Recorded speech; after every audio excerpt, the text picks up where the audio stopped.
Rape के बाद शादी,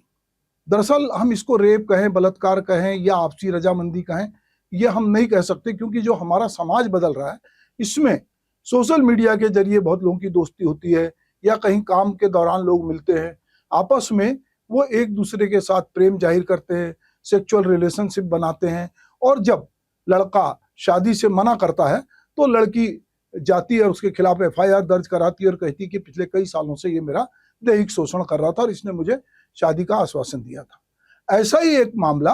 अभी सुप्रीम कोर्ट में गया, और जिसमें मध्य प्रदेश का ये मामला था, और सुप्रीम कोर्ट ने एक नए तरह का आदेश पारित किया जो अपने आप में बताता है कि न्याय प्रक्रिया भी बदलते समाज को देख रही है, और उसको लगता है कि यदि इस तरह के संबंध में विवाह हो जाता, अंततः लड़की भी यही चाहती थी कि मेरे से विवाह हो, और लड़का मुकर गया था पर उसे सजा हुई थी, तो इस सजा को सुप्रीम कोर्ट ने निलंबित किया है और उनको कहा है कि वो विवाह के बंधन में बंधे। तो रेप के दोषी और पीड़िता ने जब शादी की इच्छा जताई तो सुप्रीम कोर्ट ने सजा को निलंबित किया, और रेप के दोषी की सजा को जब निलंबित हुई तो उन्होंने कहा कि दोषी और पीड़िता को एक दूसरे से शादी करने की इच्छा के आधार पे सुप्रीम कोर्ट के जस्टिस बीवी नगरत्ना और जस्टिस सतीश चंद्र शर्मा की पीठ ने जोड़े को कोर्ट रूम के अंदर बुलाया, उन्हें एक दूसरे को फूल देने के लिए कहा, और सुप्रीम कोर्ट ने व्यक्ति से महिला को प्रपोज करने का आग्रह करने से पहले कहा कि हमने लंच के सेशन के दौरान दोनों से मुलाकात की, दोनों ने एक दूसरे से शादी की इच्छा जाहिर की। तो ये इस तरह के निर्देश जो हैं ये कोर्ट ने एक नए तरह की पहल की है और सजा को निलंबित किया है। उन्होंने कहा है कि वो जल्द से जल्द सत्र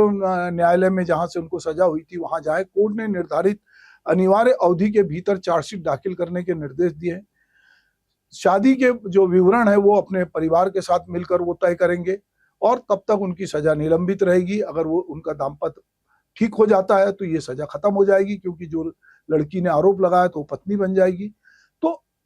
सजा को इसलिए कोर्ट ने अभी जो है वो याचिकाकर्ता को रिहा करने की भी बात कही है। तो ये मामला जो है दरअसल मध्य प्रदेश हाई कोर्ट में 5 सितंबर 2024 के आदेश को सर्वोच्च न्यायालय में चुनौती दी गई थी। सीआरपीसी की धारा 1389 के अंतर्गत ये आवेदन दाखिल हुआ था और बाद में ये खारिज हुआ था। उसके बाद 2021 में एफआईआर दर्ज हुई थी। इसमें उस पर 2016 से 21 के बीच शादी का झूठा वादा करके पीड़िता से बार बार रेप करने का आरोप लगाया गया। दरअसल देखिए, ये जो सारे मामले कई बार बहुत हास्यास्पद लगते हैं कि दो वयस्क लोग आपस में रिलेशन बनाते हैं, और रिलेशन बना के 5 साल तक आप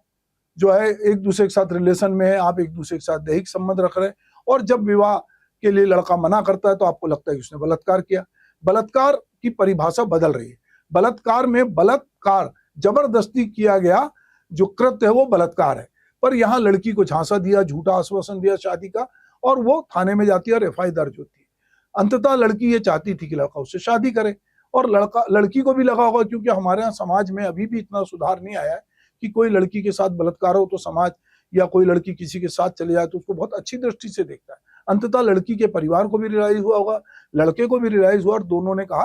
कि वो आपस में विवाह करना चाहते हैं। तो ये इस तरह के मामले आए दिन हम पढ़ते हैं कि 7 साल से रिलेशनशिप में थे और बाद में लड़की ने बलात्कार का आरोप लगा दिया, और कई बार दबाव बनाने के लिए होता भी। हमने हाल ही में दुर्ग फैमिली कोर्ट का भी जिक्र किया था, जिसमें क्रूरता की परिभाषा को परिभाषित किया था कि इसमें स्त्री भी जो है वो पुरुष को के साथ जाति कर सकती है। तो अब यहाँ मामला एक अलग तरह का है, क्योंकि अब ये मामले बहुत तेजी से बढ़ रहे हैं, क्योंकि समाज खुला है, समाज में रिलेशनशिप बन रही है।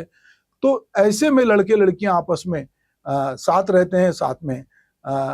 सेक्स करते हैं, और बाद में जब कभी शादी नहीं होती, कुछ लोग शादी के आश्वासन के आधार पे ये अपना शरीर सौंपती होंगी लड़कियां, और कुछ ऐसे ही दोस्ती यारी में। तो समाज बदल रहा है, पर